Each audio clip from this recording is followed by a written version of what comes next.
What's going on, guys? Nick here, and today I'm going to be showing you exactly what I would do for every single trick if I were competing in the 2024 NAKO Intermediate Division. The one thing I want to make clear for every single trick on this list is the heavy use of your knees. Really use your knees on the beginning and the end of each trick. This will help you see in slow motion and slow down time so that landing each trick will just become that much easier. So the first trick on the list is around the world. The main point I want to hammer home here is keeping the tomahawk facing you throughout the entire trick, start to finish. I personally start with small cup when I do these around tricks. So I'm going to pull up the ball with the tomahawk facing towards me. And then from here, I'm going to do my best to not roll the tama off each cup as I'm transitioning between all of them. Because what you want to do is actually lob the tama up as straight as possible, as motionless as possible, so it stays in the same exact spot all the way throughout the trick. And so ideally, if you're not rolling the tom off, not disrupting the rotation of the ball, it is going to make its way to base cup, still looking at you, still facing it in your direction, which is the most ideal position for a bottom cup spike. Now just keep in mind that if you make it to the end of the trick and the tomahawk is either facing your chest or towards your dominant hand, the one you're playing with, know that you've done well, because this is the exact area you want the ball to be positioned in to make it as easy as possible for you to get that final spike. The next trick is Sara base cup down spike. My biggest tip for this one is having the hole facing straight up or slightly towards you. As long as you can see the hole facing up or slightly towards your dominant hand, your playing hand, this is going to be the most optimal position to get a clean down spike. I'm gripping both the handle and the cups here with all 5 of my fingers. And from here for the down spike, I like to try and down spike it when it hits its highest position. And what I mean by that is aiming for that split second where the tama is no longer hovering up or falling down. You try to catch it right before it starts its descent. I like to down spike into my body near my waist because this helps me see the ken and the tama from start to finish no matter what, making it so I'm not guessing, and overall just giving me confidence that I'm going to make the trick. And of course, for the follow through on the down spike, make sure at the end you slightly tilt your wrist up, making the spike come up as well, which will help the tama actually stay in the spike and not fall out due to momentum. For Nightingale spike, the actual spike here is your best friend. What you're going to want to do for this trick is use a spike as leverage to catch the impact of the tama, having it lean on it a little bit and helping you absorb the impact, making it very, very easy to catch. What this means is you're going to have to tilt the ken slightly towards you, so make sure that spike is just slightly tilted in your direction when you pull up. And from here, it's just like a normal bird. You want to catch it at its highest point. You want to use your knees, pull up very gently. Only this time you're using the spike as leverage. And as you can see here, the tama actually balances very, very nicely once leaning on the spike like so. As for the final spike of this trick, just make sure to use your knees a lot. I find that if I don't use my knees, especially for this final spike, I tend to miss it quite a bit. So make sure you just do it nice and gentle and you should be good to go. The next trick is airplane jumping stick, and obviously the hardest part about this trick is the jumping stick itself. So after you get a nice airplane, make sure that the cups are facing towards you, facing towards your body, meaning that the big cup or the small cup is facing in your direction. This will make you have the best chance at getting a clean jumping stick, one where the ken is super easy to see, the rotation is super easy to track. When I jumping stick, I like to hold it in this grip with my index and middle up top, along with my thumb, and my ring is actually supporting from underneath. I tend to make this little C shape with my hand. Then from here, it's really all about generating the flip with your knees. This trick in particular is going to take a lot of reps, a lot of trial and error for it to go from luck to timing to actually being able to see the flip all the way through. But what I like to do is heavily use my knees from the beginning to the end. I just think that this helps slow down the rotation in my mind, making it a lot easier to see, a lot easier to track. And after you continue to do this for a while, you're going to notice that you're actually able to see the flip more and more clearly, making it that much easier to land. Make sure to keep the kanama nice and close to your body. Don't hold your hand out super far in front of you like this.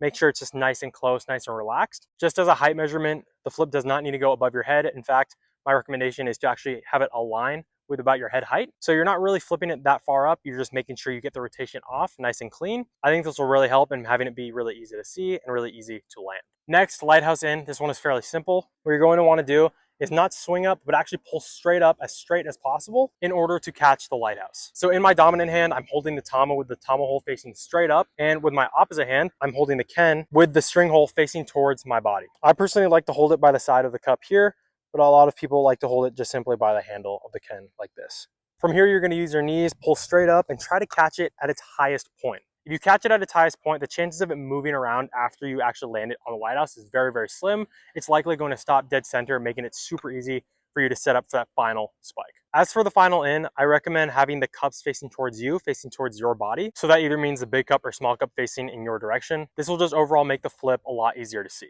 You can either adjust the direction of the Ken after you've landed it on Lighthouse, meaning you'll have to maneuver it with your hand a little bit, move it around so that the cups start facing towards you. Or you can give the Ken a slight twist right as you pull up to Lighthouse, making the Ken come up sideways already so that you don't have to adjust your tama or anything at all after you land on the Lighthouse. You can just simply go for the in right away.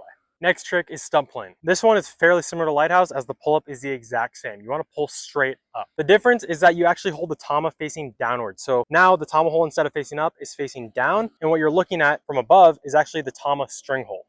I like to hold it with my index finger on top of that tama string hole, my middle finger on top of the string like so, my ring finger near the bottom end of the tama, and my pinky is just hanging off very loosely.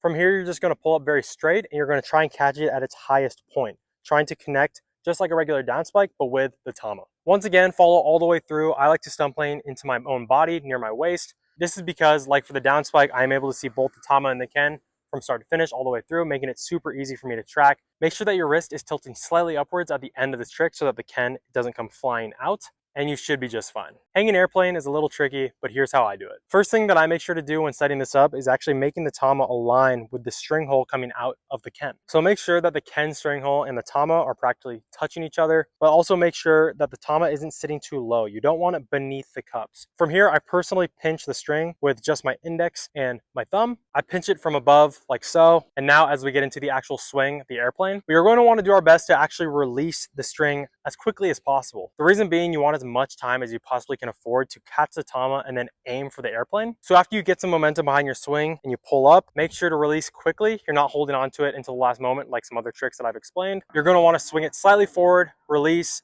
catch a tama, and then get ready to pin the final airplane. When I was first learning this trick, I like to exaggerate the swinging part. I thought it made it a lot easier to catch the tama. So don't be afraid to get a nice swing in there. It doesn't have to be nonchalant. You can exaggerate it if you'd like. Time it with your knees, catch the tama, and from here it's just practice, guys. I'm sure that once you get a feel for it, it'll be almost every single try. Half spacewalk in for me is the hardest trick on this list by far, but here are a couple tips to get you more consistent. When I'm setting up for the spacewalk, I like to hold the Ken like this. It's kind of an interesting grip. I'm gripping both the handle and the cups of the Ken with all 5 of my fingers. Now when I make the swap to the tama, I want to make sure the tama pulls up all the way to my face, essentially at head height. So what I'm going to do is, of course, use my knees. I'm going to release the Ken, but at the same time pull up hard enough so that the tama gets all the way up to my face. You want to pull up the tama very generously because this is going to make the transition a lot easier. It's going to make it a lot easier for your hand to catch the tama. Once you've mastered that, the next important tip is actually the release of the Ken. The toughest part about this trick is getting a clean Ken spin for the final airplane, but the mental cue that I have to get the best rotation as possible is to actually release the Ken by imagining you're flicking water off of your fingertips. I find that this helps me release the Ken very cleanly and helps me get all of my fingers out of the way so it does not disturb the Ken or change its direction while it's turning in midair. So pull the tama up to chin height, release the Ken very smoothly, and finally keep tension on the string. You want to keep tension on this all the way through because you don't want any jerky movements, any slack causing the Ken to spin out of control. You want it to be nice and tight the entire time so that the last airplane can come around as smooth as possible. This one is a trick that if you master, you're definitely going to get a point. All right, downspike, Sara grip, earth turn. Feel free to do the downspike however you'd like in your favorite grip, but after you complete this motion, this is how I would go about doing the Sara grip, earth turn. For an awkward trick like this, I like to get as much of my hand on it as possible. So you'll notice I'm actually holding it up by the cups with all of my fingers. I'm using my entire hand to wrap around the cup that's facing towards me. And because I have so much control over the Ken, I feel like I'm able to get a very clean earth turn, one that is very straight, one that is very smooth, which overall ups my success rate of the trick by a lot. Once again, time the earth turn with your knees. Use your knees again on the catch, and you should be good to go. Small cup, knee bounce, base cup, spike. 2 things for this trick. 1, I always like to get the tama facing the side towards my playing hand, my dominant hand, because if I'm able to set it up on the side, when I knee bounce it, the tama is likely going to spin and keep on that side all the way until the base cup, meaning that it's going to be in an optimal position to spike. So I pull the tama up sideways, and from here I like to use the leg that aligns with my dominant hand. So for me, I'm left-handed, meaning I'll be knee bouncing with my left leg. The second biggest pointer here is to actually bounce it off your thigh. Don't try to bounce it off your knee or the front of your leg because it's going to hurt and likely the tama will not be very controlled. Also keep in mind that you don't have to raise your knee super high to get a good knee bounce. What I like to do is simply just drop the tama down towards my leg, not really raising it up too much, but kind of meeting it halfway. Notice how I'm not kicking the air, not jumping super high. I'm just slightly raising my leg up, and it does the job.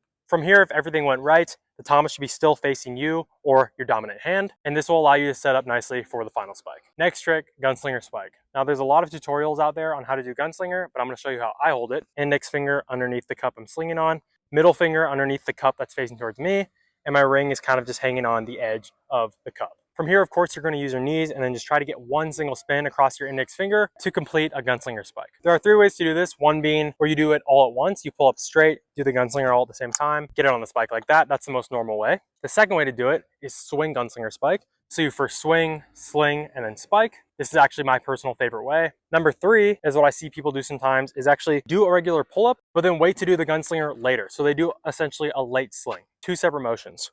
Pull up, sling. If you're new to Gunslinger, try all of these variations, see which one clicks for you best, and just stick with it. You can worry about learning the other variations later. The point is right now, practicing for the competition and finding the best one that suits you. Big cup, kenflip, small cup, spike. For this one as well, I recommend keeping the Tama on the side, facing your dominant hand, the one you're playing with. So I pull it up to the side like so, and then from here, I'm going to kenflip, grip switch in midair, and catch it on the small cup. You'll notice that the Tama is still on the side, aka in the optimal area for spiking. Now this is how I like to do it. I like to do the flip and the toss up of the ball at the same time. And of course, generating the ken flip with my thumb, making sure I push down very hard to get the ken to do a full 360. I see a lot of other players, however, do the ken flip with 2 separate motions. So they're going to pull up the ball to the cup, and then from here, they're going to lob the ball up and then do a late ken flip. For this technique, I still recommend getting the ball on the side. It may not be a perfect spin, but it is definitely going to either face you or towards your dominant hand, making it in that prime area for spiking. Finally, we have reverse frying pan slip-on stick. You want to first hold the ken in a normal grip, just like you would do a dry spike. And then once you pull up here, just like a dry spike, you want to make the Tama as motionless as possible. You don't want to move it as it comes up. You want it to land nice and straight down on the platform for the frying pan. So now all you're going to do as you pull up is tilt your wrist, make it open, and having your palm come up. Just like all other delicate tricks, make sure to catch this one at its highest point right before it starts falling back down. From here, all you're going to do is bend your knees, and as you're coming up, slide the Tama onto the spike. You want it to be very nonchalant, almost motionless, but just enough momentum generated so that the ball has a nice time actually slipping on to the spike. Once you figure out the trick for this and get a feel for it, it's going to be every single try. Thank you guys for watching this video. Share it with a friend who is going to be competing in the NAKO 2024 Intermediate Division this year. If you guys would like some more help, more tips and tricks on any specific things I might have not covered in this video, come join the Gallagher School. We meet in there twice a week, jamming together, discussing tricks like these, preparing for competition, overall just having a great time and learning from each other. Hope to see you guys in there and have a great rest of your day.